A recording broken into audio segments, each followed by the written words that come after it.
Halo Sobat Catur semua, selamat bertemu kembali. Pada video kali ini akan kita sajikan sebuah partai menarik dari sang juara dunia Magnus Carlsen saat melawan Daniel Dubois di ajang Opera Euro Rapid pada tahun 2021. Magnus Carlsen yang terkenal dengan gaya main yang matang dan keterampilan taktisnya yang nyaris sempurna berhadapan dengan Daniel Dubois, pecatur muda Rusia yang terkenal bermain dengan gaya agresif dan penuh kombinasi.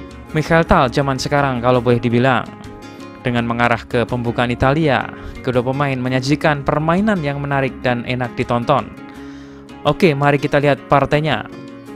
Kali ini Magnus Carlsen yang memegang putih memulai permainan dengan pion E4. Daniel Dubois membalas E5, lalu Magnus kuda F3 yang menyerang pion, dan ini langsung dibela dengan kuda hitam. Gajah C4 memantau titik lemah pion F7. Dan Dubois memainkan kudanya ke F6, balik menekan pion tengah putih. Magnus membalas dengan pendekatan yang solid pion D3 yang mendukung pion tengah. H6 dimainkan oleh Dubois untuk mencegah putih memainkan perwiranya ke G5. Putih melanjutkan perkembangan dengan kuda C3 dan dibalas gajah B4 yang memaku kuda, sehingga raja merasa perlu menghindar dengan memainkan rokade. Keluar dari pin, hitam menangkap kuda dengan gajah yang melemahkan kendali putih terhadap petak D5, dan langkah ini juga merusak struktur pion putih. Setelah Dubois rokade, Magnus menurunkan kembali ke B3 untuk mengantisipasi langkah hitam selanjutnya pion D5 yang menerobos ke tengah. Pion putih diserang sebanyak 2 kali. Tidak ada cara bagus untuk mempertahankannya sehingga putih menangkap pion dengan pion. Ini mengundang kuda hitam menangkap kembali. Sekarang kuda ini menyerang pion C3, tapi Carlsen mengabaikannya dan memainkan pion H3 untuk mencegah gajah hitam masuk yang dapat melakukan pin. Tanpa menyanyiakan kesempatan, Dubois kuda hitam langsung makan pion, menyerang menteri sehingga menteri ke E1, dan ini memungkinkan menteri dapat melakukan garpuan ke kuda dan pion. Selanjutnya Dubois memainkan langkah yang cukup rumit, kuda D4, dengan ide apabila menteri makan kuda, maka kuda lain akan ke E2 yang akan menciptakan garpuan. Oleh karena itu di sini Carlsen memainkan kuda makan pion pusat, lalu hitam memainkan kuda C ke E2 skak, melakukan skak ke raja sehingga raja bergeser. Pada posisi ini Dubois memainkan pengorbanan yang menakjubkan, gajah makan pion H3. Idenya adalah setelah putih menangkap kembali, hitam memiliki peluang garpuan dengan menteri ke peta ini. Memanfaatkan posisi raja putih yang terbuka, tentu gajah putih ini harus dilenyapkan terlebih dahulu. Oleh karena itu langkah selanjutnya dari hitam di sini adalah kuda makan gajah. Alih-alih memakan kuda hitam B3 ini yang sedang mengancam benteng, Carlsen memilih kuda ini untuk dimakan. Kali ini menteri sambil melindungi kudanya. Hitam menyadari bahwa setelah kuda makan benteng, kuda hitam akan mengalami kesulitan untuk keluar melarikan diri dari sudut permainan.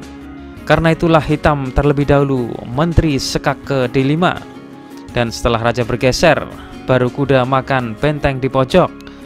Gajah berkembang ke B2 dan mengarahkan pandangannya ke arah raja hitam. Dubois memainkan bentengnya ke tengah, mengikut sertakan bentengnya masuk ke dalam permainan. Magnus menggeser bentengnya ke G1, di mana ia dapat berkoordinasi dengan gajah dalam menciptakan ancaman ke pion hitam G7. Pion F6 di sini dimainkan untuk memblokir serangan diagonal gajah putih sambil menyerang kuda, tetapi putih memiliki menteri G4 yang menciptakan ancaman mat. Apabila hitam mempertahankannya dengan mengawal memakai benteng E7, maka kuda akan bisa menggarpu. Sehingga di sini Dubois mempertahankan posisinya dengan memainkan dorongan pion G5. Di posisi ini lagi-lagi Carlsen membiarkan kudanya terancam dan malah memainkan menteri F5.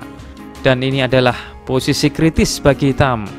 Apabila di sini hitam memainkan pion pukul kuda, maka akan secara dramatis akan melemahkan pion-pion di sisi raja hitam, sehingga memungkinkan menteri putih menyusup dan merebut semua pion mengundulinya dan mengaktifkan benteng putih masuk ke dalam serangan untuk kemudian melakukan skakmat. Oke, kita kembali ke permainan. Di posisi ini Dubov memilih langkah benteng ke E7. Kuda Carlsen melompat ke G6 dengan ancaman apabila menteri makan menteri, maka kuda makan benteng sambil melakukan garpuan dan merebut kembali menterinya. Oleh karena itulah hitam memainkan menteri D6 skak.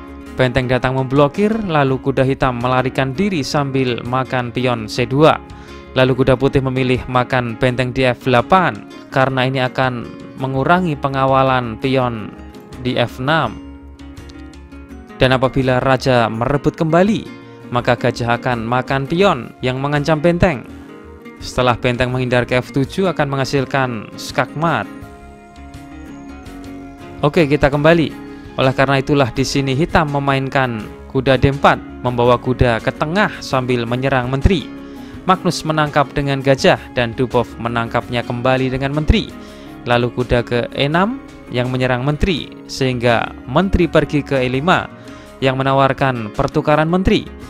Menteri putih menolak dan memainkan ke G6 skak, sehingga setelah raja bergerak ke pojok, kembali menteri menghabisi pion sambil skak. Raja bergerak dan menteri ke F8 melakukan garpuan skak sambil menyerang benteng. Di posisi ini Danil Dubov menyerah karena melihat sudah tidak memiliki harapan baginya. Apabila partai dilanjut misalnya Raja H7, maka putih akan menciptakan jaringan mat yang menghasilkan skakmat indah dengan kuda. Jawaban asal otak video kemarin, jawabannya kuda ke F6 skak. Apabila benteng makan, maka D7 skak, raja makan G7 dan pion tidak terbendung promosi. Putih menang. Atau jika raja ke F8, maka D7, benteng D4 dan kuda ke D5 menutup dan pion tidak terbendung untuk melakukan promosi. Putih menang.